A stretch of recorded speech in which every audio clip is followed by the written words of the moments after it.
mbokk yi tey suñu taaw seetlu dañ si ànd ak Amadou Tafsir Diallo moom nee na moom mooy al mahdi yu boobu ñuy xaar Amadou Tafsir Diallo ñu ngi lay nuyu di la dalal salaamaaleykum.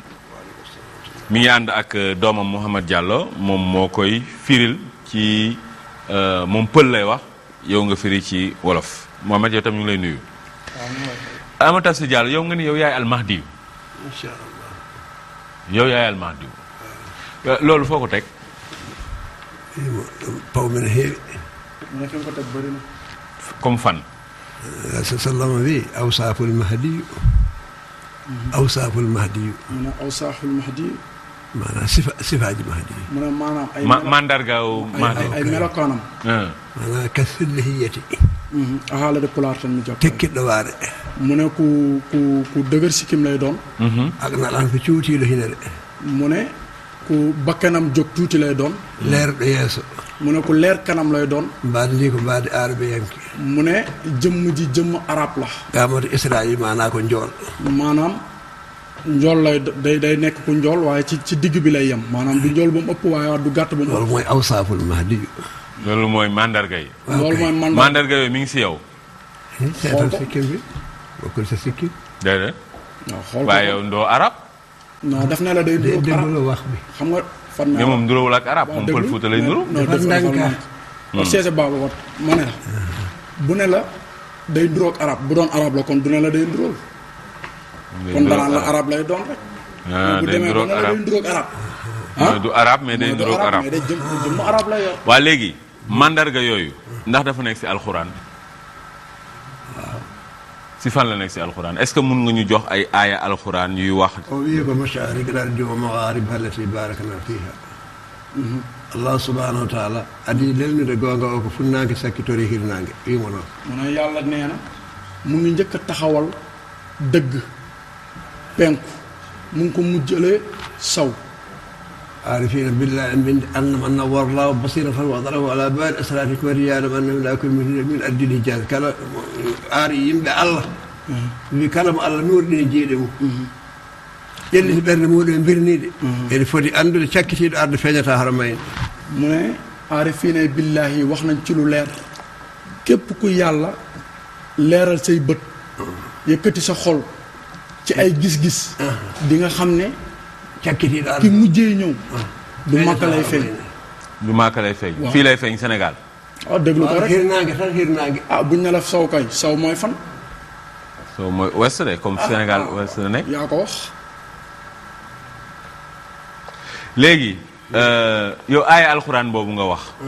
aaya boobu ndax dafay wax ne yow yaay mahdi. aaya bi day wax ne yow yaay mahdi. waaw man moo xam sunu bopp moom mahdi sunu borom moo feeñ moom mahdi yàlla la jotal. yàlla dafa wax ak yow. xaal pulaar tan baaba xaal pulaar tan. mbiimi ko ɗum tan ko mbimi tan jogoraan subhanahu wa taala ko kañum andini waaw léegi mu ne borom bi subhanahu wa taala moom moo ko xamal ni moom la. yàlla nan la ko xamalee. neɗɗo watta hoore muɗum mahdi ko allah waɗata neɗɗo mahdi. mu ne nit ki du def boppam mahdi yàlla moo lay def mahdi. yàlla nan la xamalee ni yow yaay mahdi yu. fofo mbimi bange nandude nde. mu ne ci nduróo ak melokaan bi yàlla di ñëwee ci nit ki pour yóndi ko. ñëwee na ko ci moom. e jibi nande nde. ci juddu bi. askano taaniraaɓe. mu ne ci askan week fépp. ko suudu gandal jibinaami koye gandal. mu ne mu ngi juddu ci néegu xam-xam. lu amul werante. gila mbiɗa woni cukoy. mu ne depuis ba mu nekk xale. mbiɗa yiya kaalisaaji mawɗi e bange bawɗe allah. mu ne muy gis lu bëri ci mbiru yàlla. dañmi duuɓi noogaas e joyi allah nani malaaɗo e malkisaaɗo. mu ne ba mu amee ñaar fukki at ak juróom yàlla commencé na di ko xamal kuy texe ku dul texe. immimi fuuratoro ko noogaas e jeetati caɓanɗe jeegom 66. mu ne 66 la jóge Fuuta. kemi wiyamiri oro yam yalta Fuuta ina wayle. mu ne mu am ndigal na génn Fuuta ndax yàlla dafa war a soppi Fuuta. ne jaltumi de leɗɗe gonɗe fuuratoro ɓe fof maayi ha laaɓi caggal. mu ne li fa xewoon Fuuta bant yu bëri daanu fa lu bëri xew fa ci ginnaawam la. 66 mbiɗa yaara e duuɓi noogaas e jeetati. mu ne 66 boobu mu ngi am. ñaar Fuuta wala Guinée ñaar. Fuuratoro. Fuutatoro. waaw waaye léegi yow. Mahdi moom bu ñëwee. lan la war a def. eyyi so tawi mahdi yo ari mu ne bu fekkee mu ne Mahdi ñëw na 71 peññinmi konngol ngol mu ne 71 la woote peññinmi konngol ngol mu feeñal mbir mi jiimi seerenɓe mawɓe ɓe mu ne mu gis sëriñ su mag si jiimi ɓe jooɗodiima e maɓɓe mu ne mu gis leen mu toogandoog ñoom ɓe dokkiniiɗo ɓe jetti heen Allah mu ne ñu wan a yar ñu kontaan ci ñu sant si yàlla kono ɓe calii wiide yimɓe ɓe mo pannoɗen ari waaye ñu bañ a wax nit ñi ki ñu doon xaar ñëw na so yimɓe ɓe ngaddii naamnal ɓe mbiyani naamno ɗe goɗɗum oto naamno ɗe ɗum bu leen nit ñi laajee ci loolu ñu ne leen laaj leen leneen bu leen laaj ci loolu ɓe natti wiide noon mo pannoɗen ari waaye moom kenn waxatul moom ki ñu doon xaar a ngi ñëw waa léegi non man li ma laaj mooy Mahdi dañu wax ne su ñëwee moom dafa am yoo xam ne war na ko def war na ñëw maanaam daal leeral dëgg yonent yàlla Isa war na ñëw ak maanaam antéchrist masihu dajjal yooyu yëpp ñooñu ana ñu léegi mbimi masihu dajjal ko pelle fenooɓe jiiɓooɓe mu ne masihu dajjal moom benn askan la woo xam ne dañuy fen di jaxase dañi aduna belɗo mu ne ñu am aduna bu neex so neɗɗo nootimaama ɓe bu leen nit ki wuyoo allah naat ɗum ko jayngol yàlla safara la koy yóbbu so neɗɗo salimaama ɓe bu leen nit ki weet bañee o daña mette ko ɗum woni aljanna mu am naqaru aduna waaye loolooy àjjana ñan ñooy masihu dajjal ñan la yimɓe fenooɓe ɓe mu ne ñit ñiy war ñi ñuy fen ñu nekk ci askan wi maanaam masihu dajjal du loo xam ne de maanaam aduna bu yàqu la du benn nit waaye aduna bu yàqu la Mahdi ak Isa ɓen goni par neɗɗo kono masihu dajjal ko mu ne Mahdi ak Isa ñooñu mooy par nit mais masihu dajjal du nit waa léegi Isa moom yonent yàlla Isa anam Isa rasul sallama wi mu ne yonent bi nee na ci Isa min nande yiwi sadda Isa ibn Maryama xalfahu koye am immoto gorko mone juula caggal mu Isa mu ne yonent bi nee na ci moom lay génnee ci góor boo xam ne Isa dafa war a julli ci moom ci ginnaawam caggal mais léegi est-ce que yonent bi sallallahu alayhi wasallam waxul ne Mahdi dafay bokk si waa këram moom eyi ko noon woori mu ne loolu la rasul sallama wi yow si waa këram nga bokk waaw fa tabarakallah asrul xaaliqin nela sallama wi mu ne yonent bi noddi Fadima Binta woona Fadimata Bint ba mu ñëw jooɗe sara makko mu toog ci wetam o wi ibshiri ya Fadimata almahdi minki mu ne ko kontaanal yow Fatima a dañi tiitare rewɓe almahdi koye ma ndax am nga tiitar bu mag ndax Mahdi yi ci yow lay génne jom defteen wiyata Mahdi ko Fadami jetti mu ne borom téere ñu ngi koy wax koo xam ne dañ koy dàqantalee Fadamiya Fadami jetti noonu ɗum wiyata Fadamiyati ma léegi kon yow mi yow yaa war a rey masihu dajjal man mooy remplacé masihu ko yàq masihu bonno min ko pewno mu ne masihu day yàq mais moom dafa ñëw pour defar lu masihu yàq yow yaa koy defar masihu luy yàq la moom kuy defar la rasul sallama wi mu ne yonent bi nee na ul addan wa qisdan kama muƴatulon mo cewra leydi ndi ma heew peewale nun ɗal hono hewruno fenade toña mu ne yonent bi nee na dëkk bi dina bëri waat suuf si dina bëri waat mbaax ak njub comme ci dëgg ci njub comme ni mu bëree woon hono hewruno fenade toña comme ni mu bëree woon lu bon ak lu baaxul te yow Mahdi yow yaa ñëw mais xam nga ñu bëri yàgg nañ dégg ñu ne ñoom ñooy Mahdi lan moo la utale ak ñooñu joni noon mbiɗa haalanma affaire Mahdi yu nandata koye rasul sallama nandata mu ne Mahdi yu day nduroog yonent bi ko gueɗe ɗimmel ngi waaw ñeneen ñi doon wax ne ñoom ñooy Mahdi kon ñooñu waxuñu dëgg nuroowuñu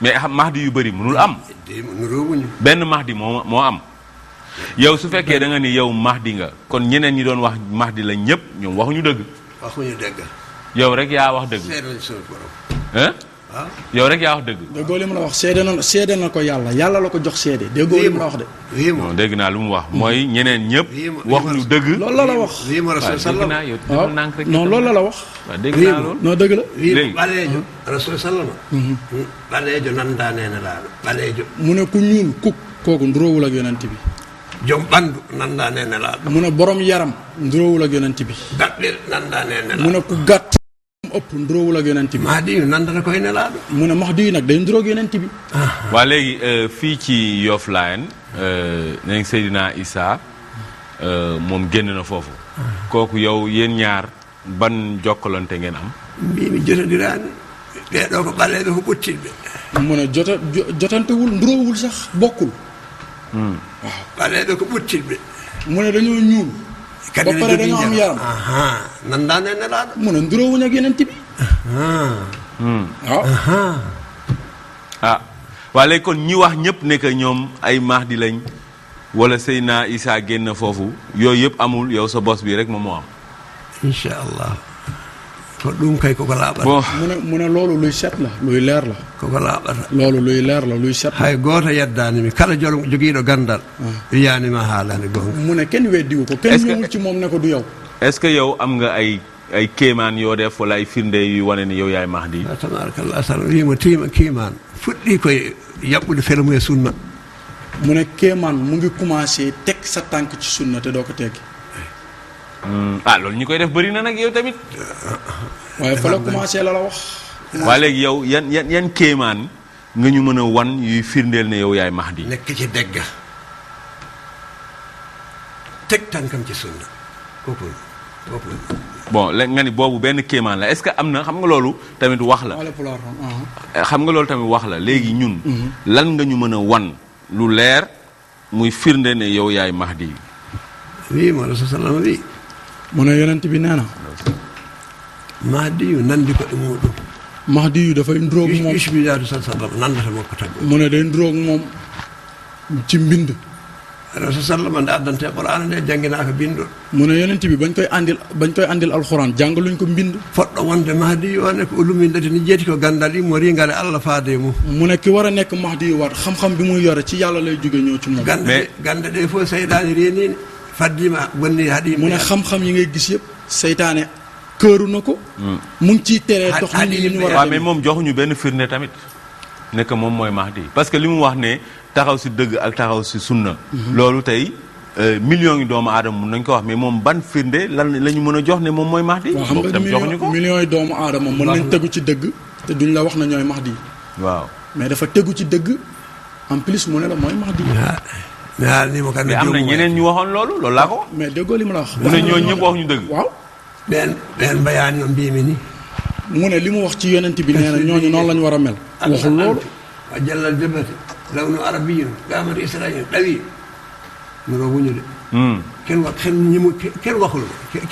melul ɗo hay goto o yaat noon très bien mu ne kenn melul noonu ci ñoom de yow gis nga ku mel noonu ci ñoom man mi déedéet gis nga ko waaw jeex na weddi kay gis bokk ci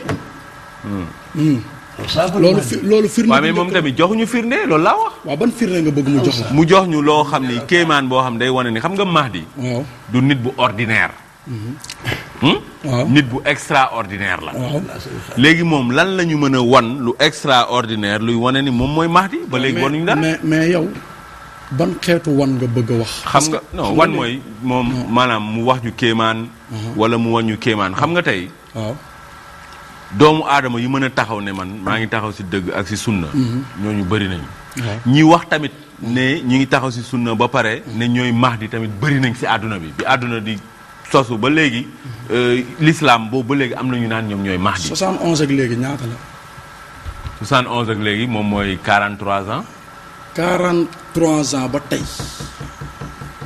la woote pour leeral la dara la woote ne moom la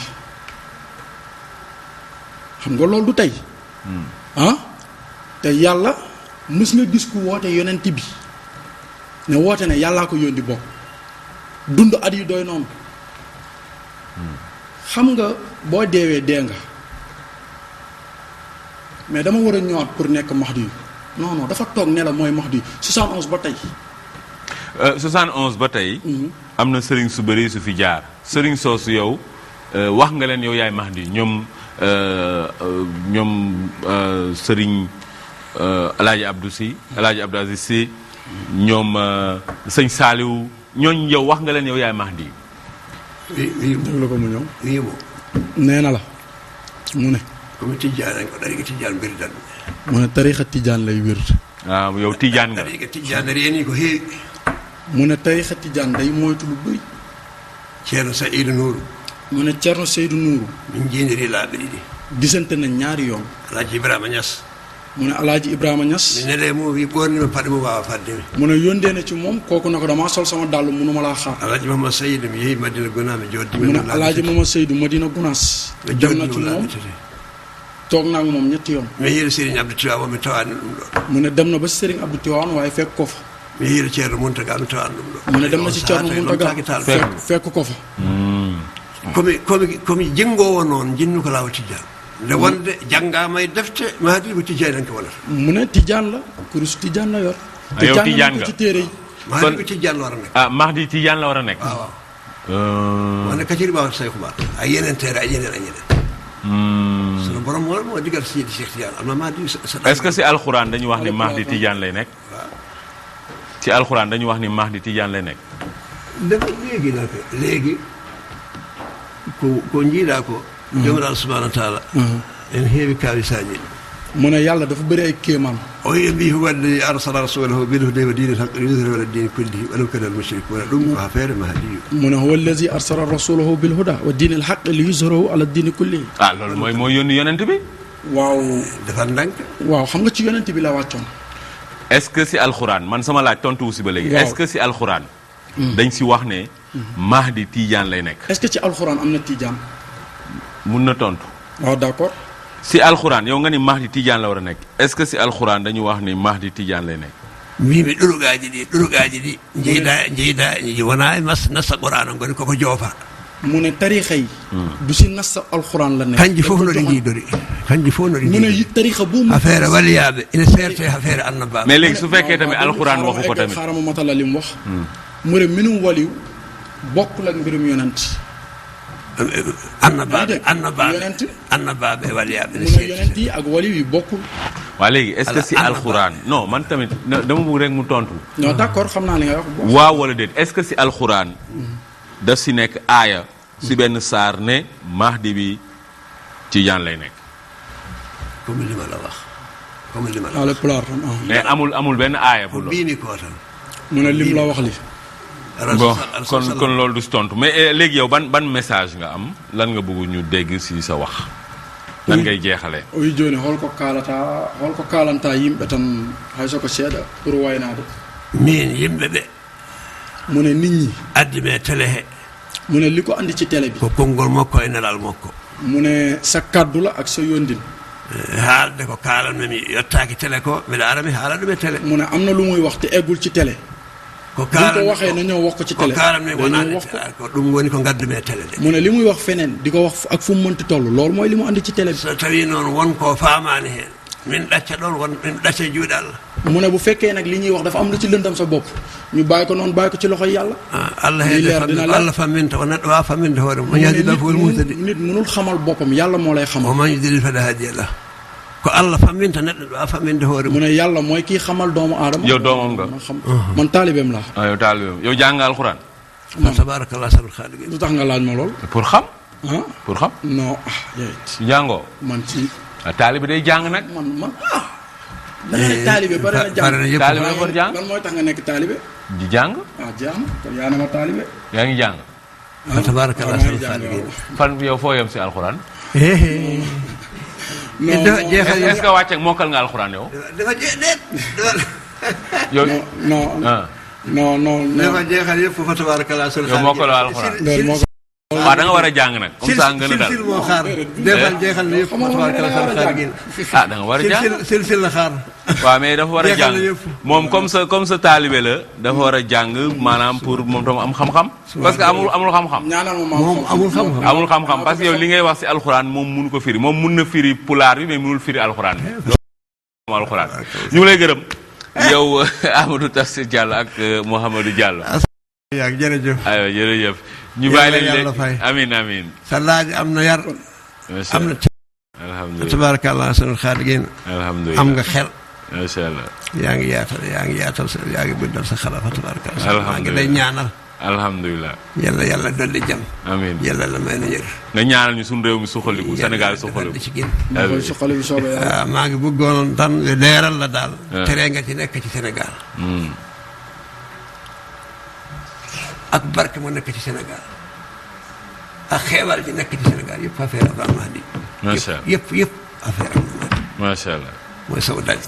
jaaraama sow jant. macha naa gas fii Dakar fii la saay. waaw fii la wàcc. loolu dëgg la. te fii ci Dakar ak Makkatal Mukarrama ñëw toog. dëgg la. yëpp fii la. géej bi daal da bu mu sori. macha allah waaw. jërëjëf. xeewal yëpp fii la. macha ci allah région de Gambie. Seydi Diallo. affaire jërëjëf bi yëpp fii la ñu.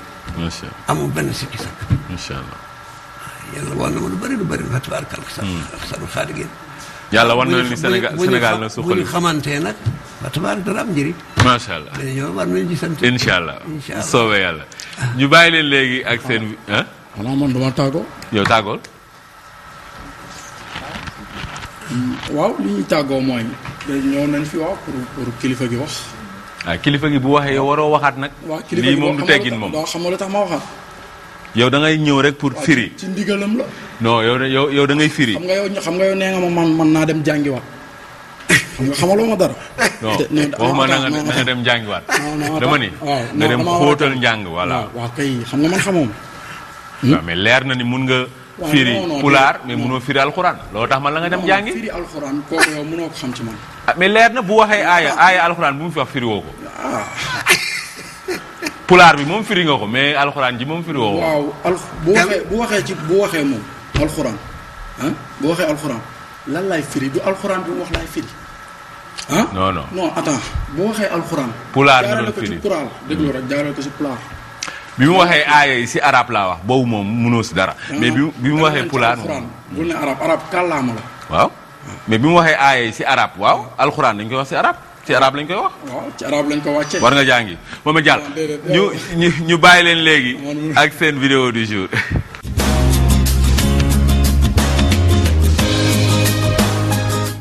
« 1962.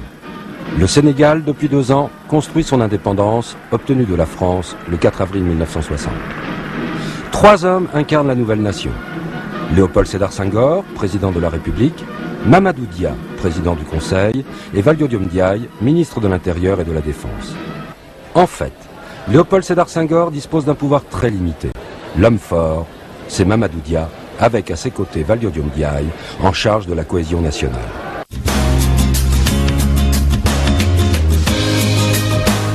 mbokk yi tey sunu taxaw seetlu dañ si ànd ak Pape Amadou Mbodj ñëpp xam ko fii ci réew mi ñoom ñooy yëngatu si wàllum calebasse d'or ak yooyu Pape Amadou ñu ngi lay nuyu la dalal la ziar.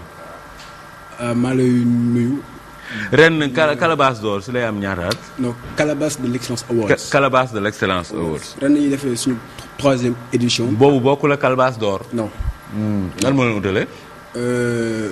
calebasse de l'excellence awards ñu ngi koy def depuis 2011. lan moo ko tax a jóg. dañuy jox ay prix ñi nga c'est-à-dire que dañuy jox ay prix ñi nga xamante ne dañoo ràññeeku ci Sénégal. sur tous les secteurs sur le plan politique économique et en plus dañuy jël benn thème di ko par exemple suñu premier thème c'était la jeunesse et l'agriculture pour le développement du Sénégal. Suñu deuxième thème c'était comment faciliter le financement des PME pour le développement du Sénégal. mooy ren suñu prix bi ñu jël suñu thème bi ñu jël mooy la paix en Casamance. ah waaw jàmm fële ca. mais Casamance. Pape Amadou Casamance amatul de. lu tax. Casamance dañ ko xaaj. léegi raison de Ziguinchor moo am ak Kolda. waaw mais xam nga je pense que acte 3 de la décentralisation c'est-à-dire que ne réponse la pour apporter une paix définitive en Casamance. léegi la région de Casamance naturelle ngeen di wax quoi. parce que administrativement léegi Casamance amatul mais la alors léegi yow Pape Amadou loolu yéen jubluwaay bi lan la. c'est-à-dire que Omar Pène dafa wax benn affaire bu am solo def ni fu concurrence amul yokkute du mën a am il faudrait que Sénégal c'est-à-dire que nit ku mënti ak ku mënti doon c'est-à-dire que ak foo mënti nekk nga wane franchement ne yow yaa ngi liggéey bu baax ñun nag am nañu benn jury bu ñu teg mi ngi liggéey depuis 6 mois ñu ngi kii ñu ngi xool di cibler ay personnalités ku ci mel ni ren Sanoussi Diakité. xam nga Sanoussi Diakité dafa sargal Sénégal moom la ñuy jox prix de l'invention le prix va porter le nom de Cheikh Anta Diop. nous allons rendre hommage à Cheikh Anta Diop. ah kon yéen xam ngeen ñi ngeen di jox prix ba noppi. Non, c'est-à-dire qu'il y a ces 3 événements dans un seul événement. ah. Qu'à la base, il y a les prix du thème. J'ai eu la chance de rencontrer Balla Gaye 2. Il y a le prix autour du thème que nous allons il y a Balla Gaye que nous allons décerner un prix par rapport à la paix en Casamance. Il y a les personnalités de l'année et il y a les awards. Grand rendez-vous daaw da ngeen ko joxoon benn prix loolu lan la woon. Meilleure émission télé de l'année. loolu lan la awards la. awards yi ah yooyu loolu mooy. awards yi oui. léegi yow Pa Amadou sunu réew mi yow bon yow acteur nga observateur nga tey lan nga jàpp ni moo war a tax réew mi jëm ca kanam. Moi je vais lancer un appel à Macky Sall. Macky Sall il a un seul rôle en ce moment-là. C'est de rétablir la classe moyenne qui était morte. Quoi qu'on puisse dire, la classe moyenne était morte. À mon temps, il y avait les riches et les pauvres. Macky Sall doit rétablir cette classe moyenne. C'est-à-dire qu'il faut qu'il fasse confiance aux jeunes. Nous, les entrepreneurs, moi, je suis 24 ans là où c'est mon entreprise. C'est-à-dire que il faudrait que l'État nous aide.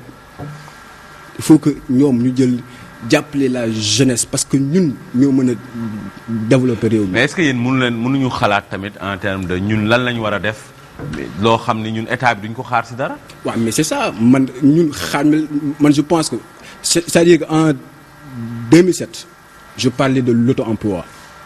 Il faut je pense que l'année passée sama benn promotionnaire ñëwoon na fii muy Mamadou Koumba Diouf de CEGED ñooñu je pense que ñooñu tey jii dafa baax état bi accompagner leen ci. mais man Pape dama jàpp ni que ñun jeunes yi. état bi fi mu toll nii xam nga état booy daw si gannaaw mun nga daw lu yàgg doo ko jàpp ñun nañu xool tey ñun lan la ñu war a def loo xam ni état bi nañ ko tegee ne le ñun nañu def li ñu war a def nañu jéem suñu jéem nañu ànd ak suñu jom suñu ngor suñu fit suñu fulla suñu fayda mais ba keroog état bi su fekkee ñëw na xayrul su ñëwul ñun ñu demal suñu bopp est-ce que tey ñun jotul ñu commencé di xalaatee noonu. je pense que ne loolu dafa war a nekk si ñun tout d'abord c'est-à-dire que ne l'État du dem si kenn di la naan kaay ma créer la entreprise jamais c'est-à-dire que maintenant c'est à l'État moom moo war a def ay mécanismes yuy permettre li nekk ci kii li nekk ci yow loolu mën a fës. oui mais man li may wax mën a génn xam nga tey bu ñu leen di topp naan leen def leen mécanisme yooyu.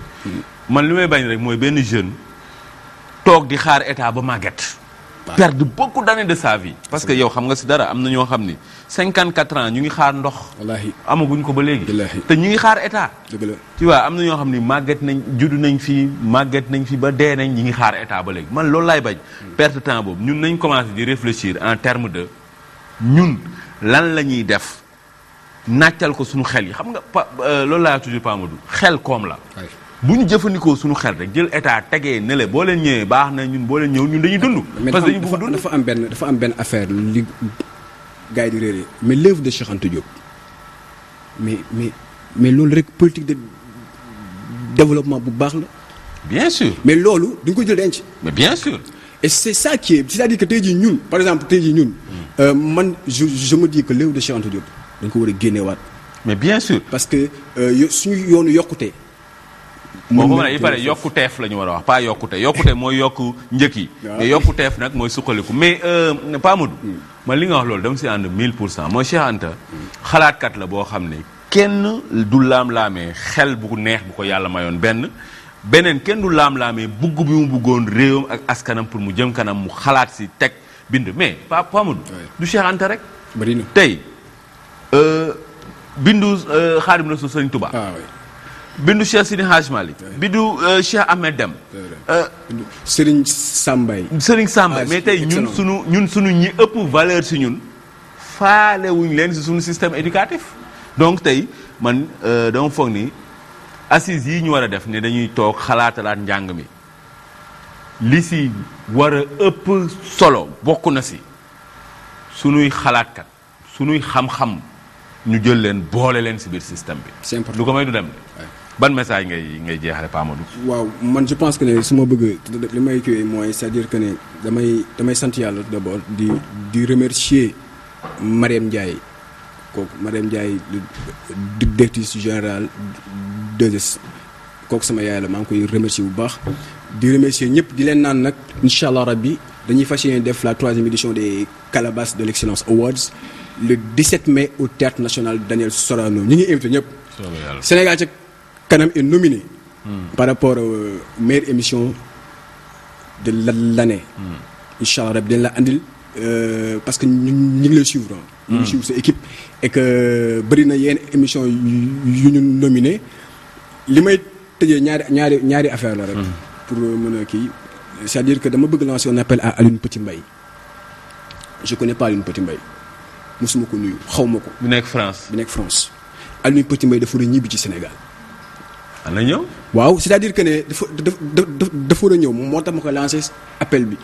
mais bu ñëwee tamit dafa am problème ak banque yi. non mais c'est-à-dire que gars yi dañu koy jàpp. d'accord naa mais c'est-à-dire que loolu c'est vrai que loolu Sénégal la nañ ñëw ñibbi si parce que Sénégal soxla na Alioune Petit Mbaye. waaw léegi yow da nga bëgg mu ñëw ñibbi suñu jàpp ko tëj ko. non pas jàpp tëj c'est-à-dire que xam nga. wala da nga bëgg ñu baal ko loolu ñu ko doon toppee. non pas baal c'est-à-dire que ne Alioune Petit Mbaye comme yow comme man comme comme c'est un Sénégalais comme ñëpp je pense que ne tey jii def na fi loo xamante ne loolu warul nax saay comme yow ni ngay defee lu baax appel bi ma lancé c'est un appel franchement personnel c'est-à-dire que jublu ma ci lenn. mais dama xaw ma ko sax je le connais même pas mosuma ko nuyu li ma bëgg rek mooy na ñibbisi yéene la ñaan la. maa ngi koy da nga yéene daal mu ñibbisi dama yéene vraiment sunu wala ñun ñëpp de ñu ngi koy ñaan yàlla mu ñibbisi. et que may sant yàlla di waxaat benn enseignement. waxu Serigne Sam Mbaye Séné télé yëpp war nañu génne waxu Serigne Sam Mbaye di ko wane pour que jeunesse bi xam ne dañoo perdre ay valeurs dañoo perdre repère ñu mën a am enseignement gis nga waxu Sam Mbaye su ku ko déglu ci benn waxtu wallahi nga ragal yàlla man bokk na ci ñi nga xamante ne jàppale na ma loolu moo tax maa ngi lancé appel ci jeunesse bi yëpp ñu kii di la remercier waa Sénégal ci kanam. on est ensemble yow Pa Amadou si kër gi nga bokk.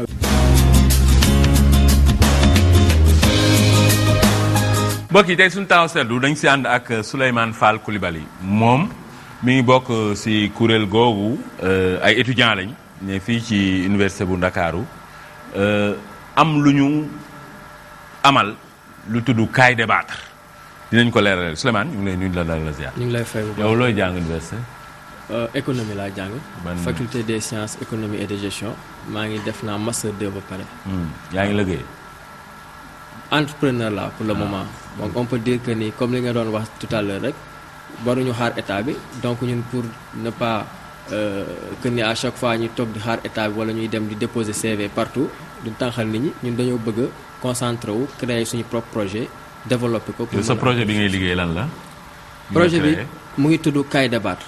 très bien waaw Kaay Débattre moom maanaam waa leeral ñu ko.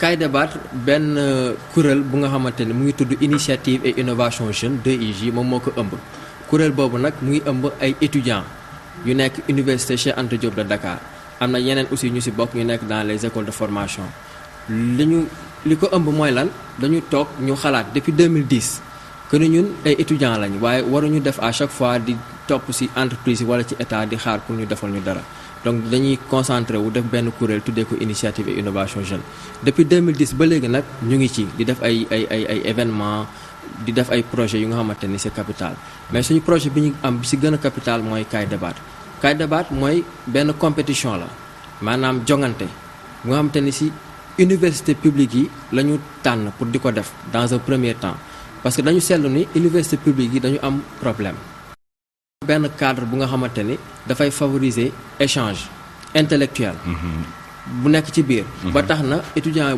ju ci gën a bari dañuy am problème d'expression problème d'échange mu war a mën a tax ñu mu leen mën a permettre mën a waxtaan xam nga loolu dafa am solo parce que man solution am naa ay étudiants yoo xam ne 5e année master ma jox leen projet bi ñu defee projet bi ba pare ñëwoon pour présenter ko ci kanamu classe bi yëpp am na ci ñoo xam ne nañ ma ñoom bi ñuy duggee université at moomu noonu ci lañ doon soog a taxaw di présenter ci kanamu seen morom loolu fu doy waar.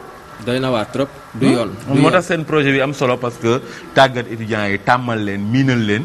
ngay jël ngay wax. ñëpp di la dégg ngay argumenter loolu moom dafa am solo surtout am na solo tamit ci étudiants yi maanaam jublu ci ne gànnaay bi gën. mooy gànnaayu xel xalaat. pas di xeex di xuloo. mais vraiment di débattre loolu moo am na solo. projet bi dafa ëmb lu bari sax. boo xoolee cadre d'échange boobu mu créé au niveau de l'université bi ñu ko njëkk a commencé mooy université Cheikh Anta Diop de Dakar mooy pour l'année 2013 moom moo doon première édition bi actuellement ñu ngi préparé deuxième édition bi et dañ ci bëgg associer les autres universités publiques. léegi université est-ce que étudiants yi dañuy am ay équipe lay doon wala par faculté nan ngeen koy defee. c'est entre les facultés écoles et instituts. d'accord maanaam faculté yi ñoom ñooy jongante. d'accord écoles yi ak instituts yi nekk au niveau des universités. daaw kan moo gagné. daaw faculté des sciences juridiques et politiques moom moo gagné. final bi moom ak faculté des lettres la woon. mooy bi nga nekk. bettul kenn waaw juristes yi ñoom ñoo ko gagné. maintenant faculté yi écoles yi instituts yi ñoom ñooy tase boo xoolee université dafa mel ni benn dëkk la bu ndaw. univers la cité. dëkk bu ndaw la. donc dañu war a di créer ay initiatives yi nga xamante ni day jëm ci sens boobu. échange bu nga xamante ni aussi dañ ci profito pour defaale faire passer l'information à propos de tout ce qui est citoyenneté.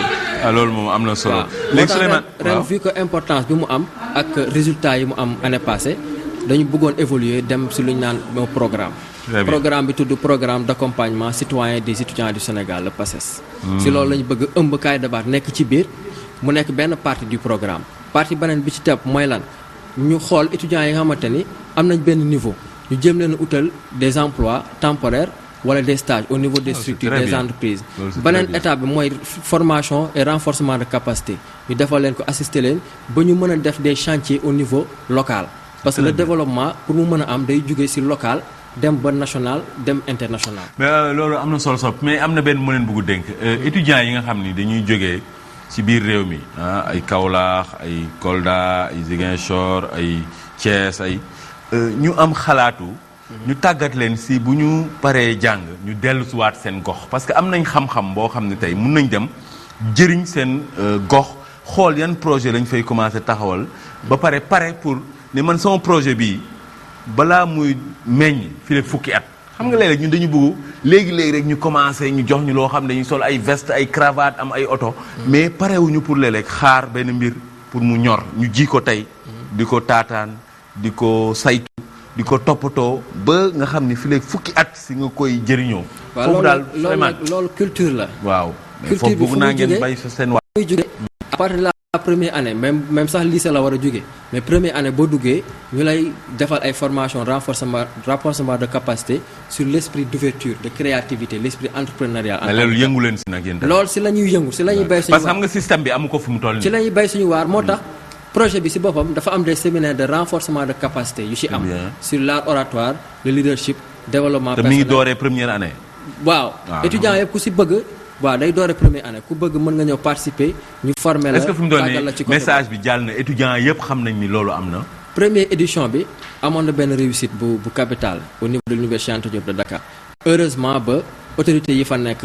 jàppale nañu ci côté boobu COUD jàppale nañu instant bi université en tant que tel mu ngi bëgg a jàppale ci loolu parce que xam nañ ni projet bi dafa am importance te day rassembler les étudiants pour cette deuxième année nag ñu ne comme que c'était intéressant nañ ci def benn touche innovante touche boobu mooy lan ñu def ci séminaire de renforcement de capacité permettre leen ñu débattre ci des séances d'échange après ñu defal leen aussi des chantiers nga xam te ne au niveau de leur région ren kañ la kaay débat ren à partir du 26 avril. 26 lay commencer ba le 13 septembre. lan mooy sa message. sama message mooy tout simplement woo étudiants yëpp. pour ñu mën a participer bu baax ci compétition kaay débat en même temps autorités yi nga xamante ne ñoom ñoo nekk ci suñu université yi ñu ubbil ñu buntu yi et aussi tamit état bi ubbil ñu buntu yi pour lépp ñu mën a lu ñuy mën a démarcher.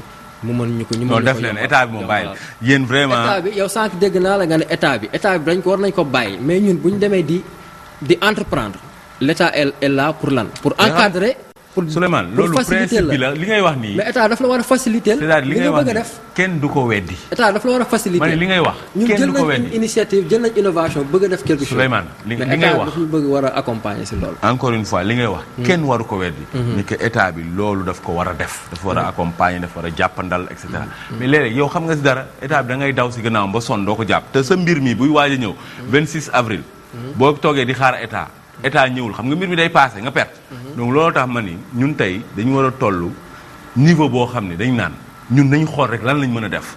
su état ñëwee xayrul su ñëwul ñun quand même li ñu war a def ñun nañ ko def. d'accord naa parce ci que am na ñuy xaar ba sonn. d'accord naa ci loolu ñun duñu xaar ñu ngi dem ci terrain bi mais aussi bu ñu état ubbiloon buntam je pense que fi ñu jëm benn la. très bien waaw pour ñu mën a àggandoo mën a Sénégal mën a jëm ci kanam comme émission bi nga kii. si li may jeexal tamit ñi lay sant di la gërëm pour invitation bi. émission bu am solo la macha allah dañ koy suivre ñun ñëpp. déjà yow bëgg nañ la invité si compétition yi.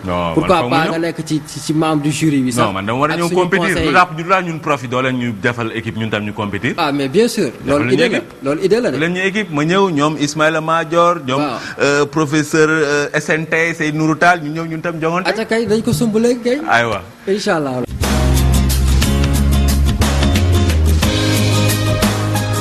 mbokk yi tey sunu taxaw seetlu dañ si ànd ak Safietou Kanouté Safi moom moo jiitee kuréel googu tudd jàppale sa askan Safi ñu ngi lay nuyu la dalal la ziar. ok Tounkara. jàppale sa askan depuis kañ la. bon depuis mois de septembre 2013. yàggul ñu toll ñaata nit si bokk. actuellement nous sommes que 20. 20. voilà ñëpp am nañ carte de membre. waaw. mais est-ce que dañuy cotiser. bon annuellement. ñaata. bon en fait pour adhérer il faut donner 5000 francs léegi nag chaque année nga xool yow li nga mën rek. en fonction say revenus nga joxe ko pour bañ a fixer nit ñi un prix. très bien léegi Safi jàppale sa askan lan moo ko tax a jóg. waaw jàppale sa askan li ko tax a jóg mooy mener bépp activité boo xam ne rek ça sera au bénéfice de la population loolu moo ñu tax a jóg. ok lan ngeen defagum. bon pour le moment suñu première activité bi ñu mënee def nañu au mois du 17 au 18 janvier.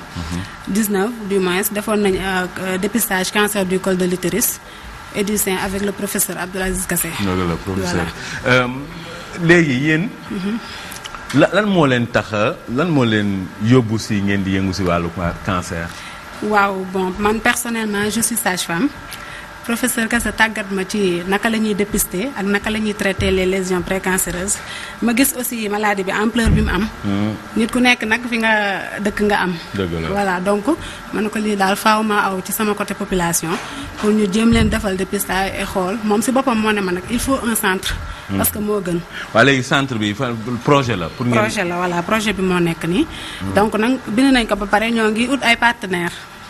projet bi ñaata xaalis la soxla centre bi. 25 millions. 25 fan ngeen koy def. Guinguinéo. bi ngeen defee seen dépistage. ñaata jigéen ngeen fekk ñu am cancer bi. bon parce que bi ñuy dem 200 femmes lañ waxoon ne dañ koy dépister après on a vu 306 femmes léegi bi ñu leen gisee ci 306 yooyu am na 21 yu am des lésions précancéreuses. voilà donc te bon ñoom ñëpp amuñu moyen pour mën a jël seen bopp en charge donc à chaque fois ñu ngi ñuy woo di ñu solliciter. bon ñun aussi li ñu mën ñu ngi koy def. en même temps aussi bon di lancer appel pour que autorités yi surtout doomu Guinguinéo yi ñi nga xam ne am nañ ko ñu def ci seen loxo. kan lañ gën a xam fii Sénégal ku bokk Guinguinéo à part Souleymane Ndéné Ndiaye ñëpp xam nañ ko ah Safi ak kan. ku ñu gën a xam fii. yaa la capitaine Baba Diop bi nekk marché central. waaw capitaine Baba Diop. waaw moom te def na ci loxoom moom. yaa aussi le directeur de Delta Net TV Kata Ndiaye. waaw moom tam def na ci loxoom. Souleymane Ndéné Ndiaye nag. gisaguñu ko. non Souleymane Ndéné Ndiaye loolu mënu ko def nag. waaw dëgg la mais est-ce que yëg na ko aussi parce que adjointe maire bi moo nekk foofu. waaw comme moom la ñu gis wax nañoo moom xamuñu nag ndax message bi àgg na ci moom. non mais yéen mënu leen dem si Souleymane Ndéné Ndiaye wax xanaa moom duy ñëw Guinguinéo. man de honnêtement musuma jàkkaarloo ak Souleymane xëy na nag mi ngi dem Guinguinéo. yow yëgoo fu mu demee Guinguinéo. yëguma ko xëy na mi ngi fay dem. parce que yeneen membre association bi ñu ngi foofu bon nee naa leen nag fa ba rater l'occasion su ngeen ko fi gisee. waa léegi yéen projet bi xam ngeen Souleymane fu mu dëkk. xaw ma ko. bu ma ko xamoon dem naa fa non. mais Souleymane tamit xanaa tawuñu nag si biir réew mi mënul réer ba ngeen jox projet bi nekkoon na si bay waaram. effectivement ci tànk yooyu lañ nekk sax ñu ngi xool fan lañ ko mën a gisee. parce que Safi. seen affaire bi dafa am solo de gis nga cancer. man lu tax mu doon mbir moo xam ne kenn ku nekk daf la war a concerné mooy benn jommut kenn. dëgg la benn. ñaar bu la dalee. léeg-léeg lépp loo amoon. da siy yem ba pare nga dee. effectivement kon nag vraiment lu ñu si mënti def comme lii teel a def ay dépistage précoce jigéen ñu jàppale ñu xam si wàllu canceru njurukaay. wala canceru ween. vraiment daal Safi lii ku si war a jàpp ku si mën a jàpp da si war a jàpp de. da si war a jàpp effectivement. on se bat pour ça nag ay xale yu ndaw yéen jàmbaar ngeen de vraiment. ma ne ko ay xale yu ndaw te yow mii amoo cancer sa yoon néew si cancer mais daal xam nga xol boobu tamit. Safi effectivement ko yàlla fay. voilà bon parce que boo gisee ni muy def. doomu aadama xam nga mu metti nit jaay na këram sax pour faj. wallaay cancer te du moom kay bu la xasee ba dal loo amoon da koy ŋacc. c'est ça maintenant nag boo teelee dépisté. bu ñu gisee lésion à ce moment mun nañ ko faj. te 25 millions. xam nga lii tamit du dara pour maanaam leeral cancer bi. ku ko am ñu ne la am nga ko. ba pare jàppale la pour nga dimbali la pour nga faju 25 millions lu dara. du dara effectivement lii franchement. vraiment daal ñu ngi woote. képp koo xam ne yow bugg nga defal yàlla. ci centre de dépistage bii nga xam ne 25 millions dong ñoom Safetou Kanouté ñii fas koo yéenee amal fële ca Guinguinéo te waaye doomu Guinguinéo yëpp ñu ngi leen siy woo ñoom Souleymane Ndéné Ndiaye vraiment tam monsieur le premier ministre tamit yëngu leen lii moom maanaam ak madame la première dame ñu ngi woo ñëpp. ñoom ñëpp ministre de la femme. képp kuy jigéen daal concerné na la. franchement voilà donc di woo aussi président de la. mais fi mu toll nii réew mi amagul benn centre de dépistage. si parce que professeur Kassé vraiment mu ngi ciy def un pas très avancé installé na benn centre à Touba. Tamba am na centre Mbour am na centre donc mi ngi rayante nag pour yeneen zones yi aussi am centre. ñetti centre rek am si réew mi. bon pour le moment. Tamba Touba ak Mbour. waaw yooyu daal moo commencé. yéen ngeen bu ko ñeenteel voilà. oh franchement yal na leen yàlla jàppale. amiin yombale lan ngay jeexalee ban message ngay jeexalee. waaw bon di la remercier ci invitation bi. parce que lii vraiment mi ngi ñuy permettre ñu mën a vulgariser suñu information. que aussi mën a sensibiliser nit ñi. te xam ne vraiment kenn nekkul à l'abri de cette maladie. waa léegi yéen tey mun leen def Guinguinéo ñu fa ne ñëpp ne na kenn ku nekk joxe 1000 francs. dañuy tabax centre bi. loolu mënul nekk. bon yooyu yëpp ay idée la. yooyu yëpp ay idée la nañ commencé ne kenn ku nekk na indi 1000 francs léegi xam nga ñu commencé si wax. ngeen ñëw fii ñu wax si ñu xool ban campagne la ñuy def. après am na ñoo xam ne dañ mën a joxe 1000 francs. am na ñoo xam ne dañ mën a joxe 10 000. am na ñoo xam ne dañ mën a joxe million. am na ñoo xam sax boo moytuwul ñu ne man maa koy fii. mais Safi nañ def dara. dinañ ko def sax pare ngeen pour loolu. bien sûr un Guinguinéo waa 1000 francs. d'accord amul problème.